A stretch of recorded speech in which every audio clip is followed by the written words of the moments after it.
about what's going to be constructed under the berm. So we issued a long list of deficiencies on that permit application today. And there's another one. What's the other permit? You guys, I'm asking the wrong people. I don't have any from the solid waste program here. But there is another application pending that's not related to the berms.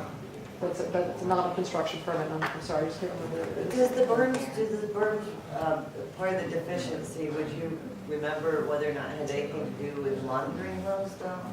Well, to get to the monitoring wells, the berms in part will sit, they're at the edge of the landfill, so necessarily would be on top of some of the existing monitoring wells. So we raised that in the MEPA process, that you have to replace those wells, but you have to replace them with wells that are looking at the same thing, because exactly for that reason with the trend analysis. So on that side, near the triangle parcel, they actually have put in replacement wells, and they're not seeing the same thing. So they need to go put in other replacement wells, because until we get the wells that match the wells we have, it doesn't work. So they need to continue to do that, and then they need to monitor it more than once. I mean, So they're assuming that if you're talking like this is all definitely going through, like this is definitely being allowed.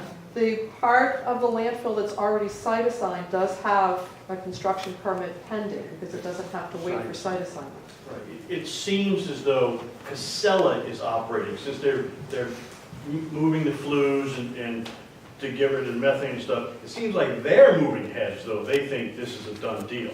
Like you're gonna allow at the at the Wednesday meeting. Well, two different things. So I understand it, but it seems like they're preparing, right, for the fact that you're going to approve this expansion.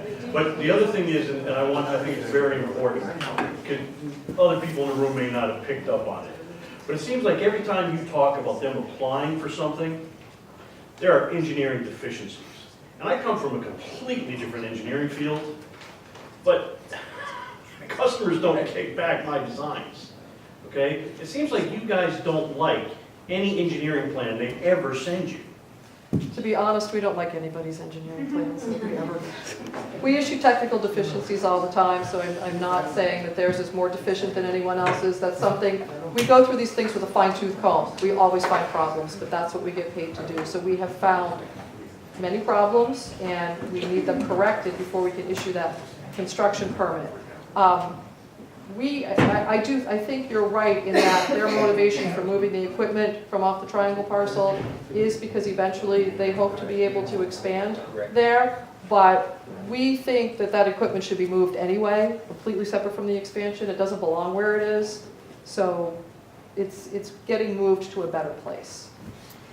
You guys, because we're not really here to talk about the actual site suitability, I know it's going to be in 2 days. I don't want to say the decision is made. I hope the decision is not made.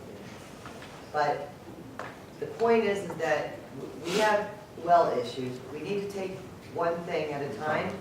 This is a multi-pronged approach. Southbridge needs money. Once Southbridge Board of Health goes to site assignment, we need to really actually enforce the fact that we need better monitoring at this landfill by the DEP. DEP should actually have an office there, since this is. I feel like we do. Bingo. You might need one, because I'll tell you the truth, this will be the next Superfund site in our state. It really will be.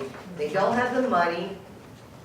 There's evidence that they actually try to, I don't know if you would call it a bribe or what you want to call it, when someone gives their selectmen in Charlton, each one of them, iPads for work, and then the animal control officer gets a brand new van, and that's only because they believed that they were going to be moving into Charlton. This isn't on the DEP, but what I'm saying is they do have a way of operating in every town. I have no idea what's going on in Southbridge, except if you go to one of their Board of Health meetings previously, until someone had said something to them, they all wore Casella memorabilia, or they were drinking out of Casella mugs. It was like they were NASCAR people and they were advertising who they were. It was the most disgusting thing that these people and the people in Charlton were being contaminated feel that if your local board of health can't protect you, and then you feel that the state doesn't have the teeth that they need to do it, I know they've been fined. The fine was minuscule. $95,000 is a drop in the bucket when they make $500,000 or $500 million a year, I should say. That's the cost of doing business. A laptop is the cost of doing business. Animal control van is the cost of doing business. And the people in this town are disgusted with it. And we need protection from the state. If you need more people and you need help from us as constituents, then we will go to our rep, we will go to our senator, we'll go to the governor, I'll go to Donald Trump. I'll go wherever I gotta go.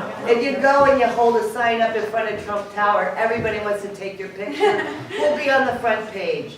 But I'm telling you folks, we need our water and we need to shut down that landfill before we all need to have a GoFundMe site to actually help pay for it. Okay, because that's what it's gonna come down to. And when these monitoring reports, this should be a fine. I would have fined the crap out of them if this was in my town. Southbridge doesn't do anything. The DEP, if they could explain a little bit clearer to the town of Southbridge's Board of Health what their power really is, because they're threatened that they will be sued by that town, by their attorneys, or everyone else will say, you're gonna get sued. They're so afraid of being sued. I'm not afraid of being sued. Nobody here is afraid of being sued by anyone, including Casella. But I'm gonna tell you, all of these people here back us up 1,000%. Our senator, our rep back us up 1,000%, and so do our selectmen. And I'm telling you, if this does go through, this is war. This is like war like they've never seen before. And we're gonna bring it to them. And I'll